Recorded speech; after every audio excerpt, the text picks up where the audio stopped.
Students, welcome you all in concepts of physics. We have studied earlier that what is physics, what is history of electricity. So now let's begin the chapter with the topic electricity. So what is electricity? Electricity is the set of physical phenomena associated with the presence and motion of matter that has a property of electric charge. Students, electricity उन सभी phenomena का set होता है. Phenomena मतलब घटनाएं. उन सभी घटनाओं का सेट होता है जो किसी भी चार्ज मैटर के प्रेजेंस या मोशन के कारण जनरेट होते हैं. यानी कि अगर कोई चार्ज बॉडी है, इसके कारण कोई फोर्स लग रहा है, या फिर चार्जेस के फ्लो के कारण करंट फ्लो कर रही है, तो ये सारे फिनोमिना इलेक्ट्रिसिटी कहलाएंगे. So it is a set of physical phenomena associated with the presence और motion of electric charge. Okay, so now what is electric charge? Student, आप जैसा कि पहले ही जानते हैं, आपने मैग्नेट्स देखा होगा, और आप ये भी जानते हैं कि जो मैग्नेट होता है उसमें दो पोल होता है. एक नॉर्थ पोल होता है और दूसरा साउथ पोल होता है.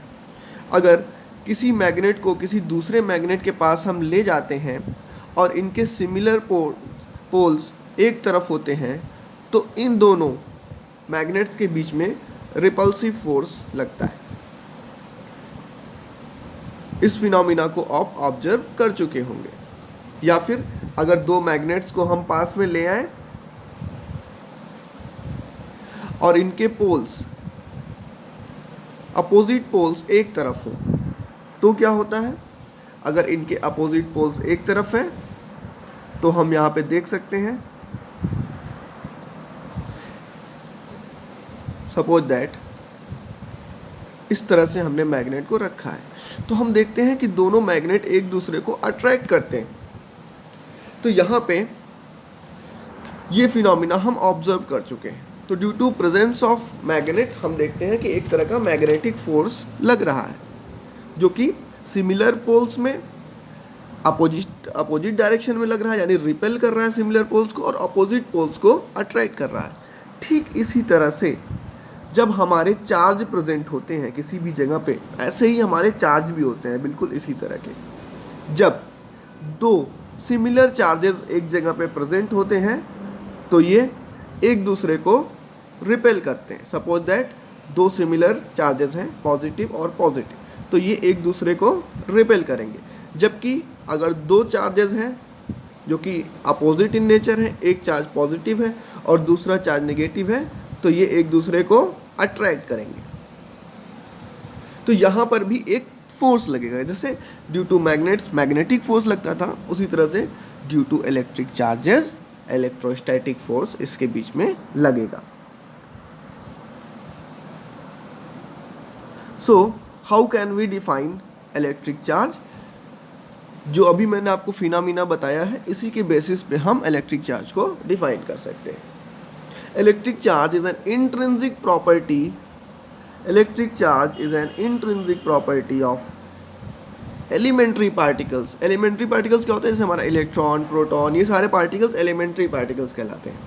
सो electric charge is an intrinsic property of elementary particles of matter which gives rise to electric force between various objects. इसका मतलब वो प्रॉपर्टी है किसी मैटर की, इलेक्ट्रिक चार्ज किसी मैटर की वो प्रॉपर्टी है जिसके कारण वो इलेक्ट्रिक फोर्स को जनरेट करते हैं. मतलब चाहे वो अट्रैक्टिव इलेक्ट्रिक फोर्स जनरेट हो रहा हो या रिपल्सिव इलेक्ट्रिक फोर्स जनरेट हो रहा हो, दोनों हमारा इलेक्ट्रिक चार्ज के कारण ही डेवलप होता है. सो इलेक्ट्रिक चार्ज किसी भी मैटर की वो प्रॉपर्टी है जिसके कारण इलेक्ट्रिक फोर्स जनरेट होता है. इस बात को आप याद कर लें, इलेक्ट्रिक चार्ज किसी मैटर की वो प्रॉपर्टी है जिसके कारण वेरियस टाइप के इलेक्ट्रिक फोर्स जनरेट होते हैं. जैसे वेरियस टाइप में बस दो टाइप के होते हैं, एक अट्रैक्टिव और दूसरा repulsive. So in other way how we can define it? The amount of electricity stored in an electrically charged body is called electric charge. It is denoted by the letter Q. अब मान लीजिए कि किसी भी object के ऊपर कुछ electric charge है, तो जितना अमाउंट में इलेक्ट्रिक चार्ज है उसी को हम बोलते हैं कि ये इस बॉडी पे इतना इलेक्ट्रिक चार्ज है, और इसको हम कूलाम्स में मेज़र करते हैं। इलेक्ट्रिक चार्ज एक स्केलर क्वांटिटी होती है। जैसा कि हम जानते हैं हमारा एक इलेक्ट्रॉन के ऊपर जो इलेक्ट्रिक चार्ज होता है वो होता है 1.6 इंटू 10⁻⁻19 कूलाम, और ये कि बहुत ही स्मॉल अमाउंट का इलेक्ट्रिक चार्ज है।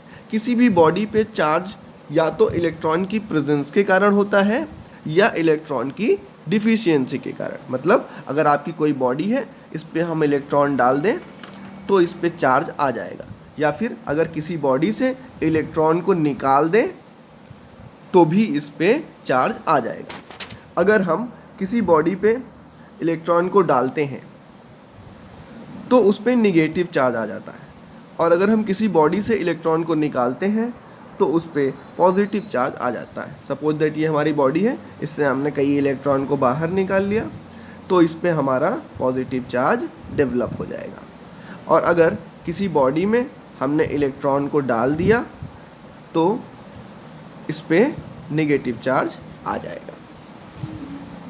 Okay, so student, now I think you are getting the point, so we move towards our next topic, that what is electric current. The flow of charge from higher potential to lower potential is described in terms of electric current. सबसे पहले हम current को समझते हैं. What is current? Flow of anything is current. If water is flowing, that is water current. If air is flowing, that is air current. So flow of anything is current. When electric charges will flow, that will be electric current. So student, suppose if we keep water on a higher place, then what will happen? The water from higher place will flow towards the water from the lower place. It means water flows from a place of higher potential to a place of lower potential. In class 9th you have already studied that the potential will be high when the height is much, and when the height is less, then the potential will be less. So now in the same manner electric current flows from a higher potential to a lower potential. So now how we measure the electric current? Amount of charge flowing per second through a conductor is called electric current. Suppose that we have a conducting wire and some amount of charge is flowing.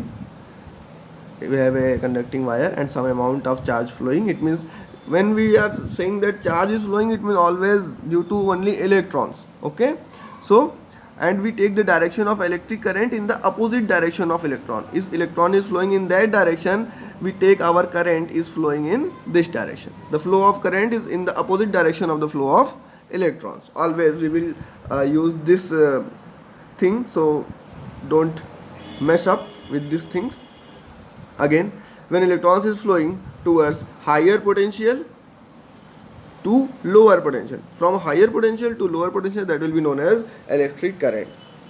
So how we measure? The amount of charge flowing in 1 second through a conductor will be known as electric current. Suppose that Q amount of charge is flowing through t second. Q amount charge is flowing in t second through a conductor, then the current will be given as I is equal to Q by T. It will give the idea of amount of charge flowing per second. Q amount of charge in flowing in t second, it means in per second Q by T charge is flowing through the conductor. Okay, so what is electric current? It is the flow of charge per second through a conductor, and the unit of electric current is ampere. What is the unit of electric current? The unit of electric current is ampere.